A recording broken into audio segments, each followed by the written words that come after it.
Most of us come to the topic of personal financial literacy with the understanding that PFL is about managing money effectively. As you work your way through this course, you'll see that PFL is about much more than money. Personal financial literacy helps us make decisions, good decisions, that enhance outcomes throughout life. Sure, PFL can help children plan for the future, manage their money, and save or invest wisely. PFL also helps children carefully consider choices they make in the context of the society and economy in which they live. PFL prepares children to make choices with money and in life. I look at financial literacy as like one of, if not the most important thing that my students and really a lot of students can learn. Yes, of course they need literacy, of course they need math, and I'm going to do everything I can to give that to them. It's very important.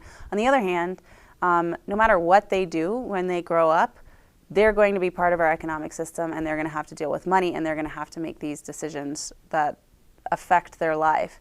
And if financial literacy is a place where I get to focus on those, like I'm really excited about the chance to teach it.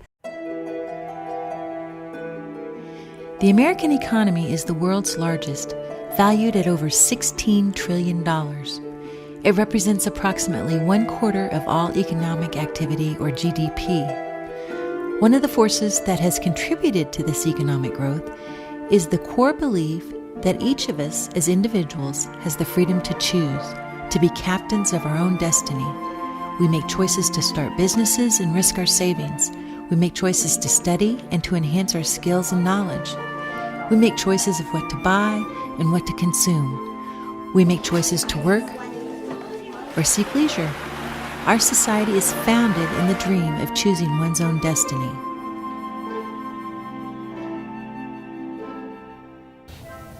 But as we all know, we can only make choices within the limits of what opportunities avail themselves.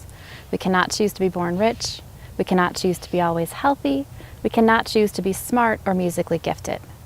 We can make choices along the way that influence our outcomes. So, PFL is learning how to make these choices wisely. We may or may not become wealthy, but we can make choices that enhance the likelihood of living well and retiring comfortably. We cannot choose to be a musical virtuoso, but we can choose to study music and to practice. Before we look at PFL decision-making in more detail, we begin by exploring the driving force of our economic and financial systems. Think of the economy as a raging river. For anyone without training, skills, and equipment, this river could be deadly. The water is way more powerful than you are. The force that you exert is pretty small compared to the greater force of the river. And what you do with your little bit of power is to get you on certain paths. You work with the water, you try to use the paths that the water already has.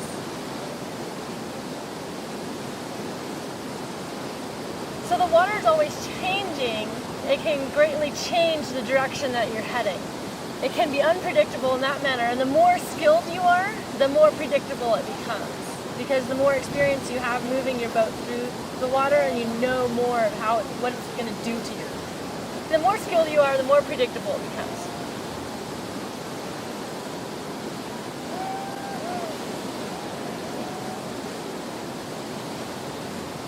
A lot of the really great boaters will anticipate the move they want to make far in advance. They're not just reacting to what the water is doing, they are looking ahead, working with the water to end up where they want to be. Now even the best paddlers, the river can throw them a loop and send them out of control.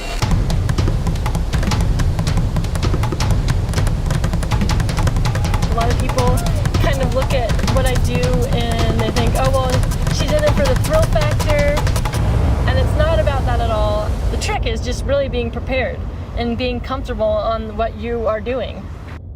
If someone is going down a class 2 and they're in an inner tube with no life jacket, sure, the difficulty of the run isn't that great, but their skill is really low and they don't have proper equipment, so the danger is really high.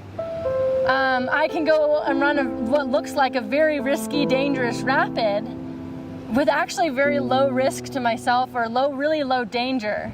because even though it's very difficult, I have the skills to navigate it well and safely.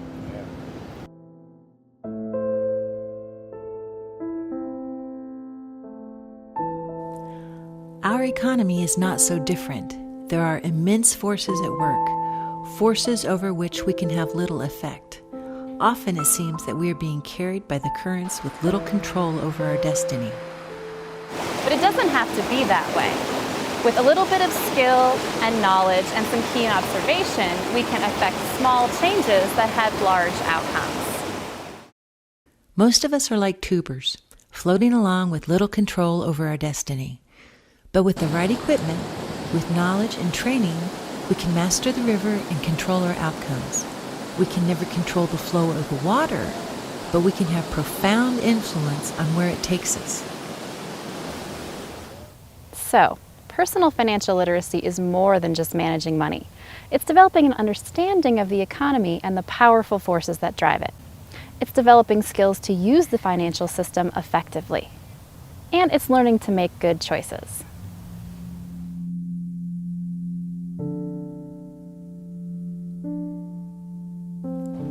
In order to make sense of our complex economic and financial systems, we're going to take you to a remote community in the mountains of Colorado. This is where Nathan, the last mountain man, lived. Nathan was the real thing. Nathan's goal was to be the last mountain man. Nathan was the last of his breeds, a dying breed. There wasn't and never will be another Nathan. I think Nathan had a harder life than any of us can imagine. He died when he was 66 years old. He looked like he was 106. I mean, he battled the elements all the time. He was up here in 5-foot snowstorms out in the woods, just trying to survive. Nathan chose to live outside of our modern world. He eschewed money.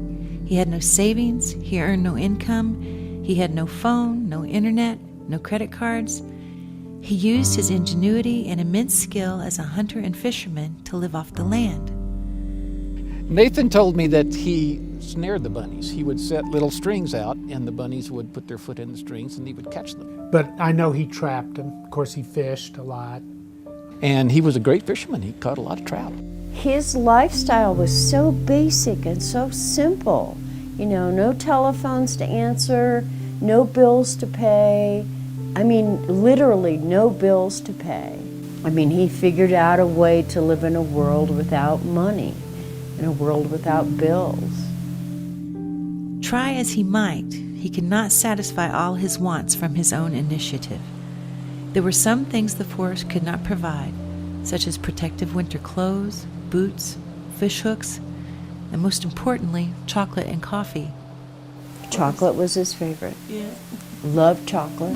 Coffee was his other favorite. He drank more coffee than anyone I ever met. For these precious items, Nathan would hitchhike into the town of Nederland, where he would barter, trade fresh trouts and rabbits for the things he needed. He would come in with his bloody bunnies, in his bunnies in a plastic bag, or with fish. He'd come in with his fish. By bartering the way he did with rabbits, same with fish, he kind of had a handle on what he could get in exchange. And I think he crafted his life in that way. Oh, he thought that he was providing a real outstanding opportunity to eat high-quality things.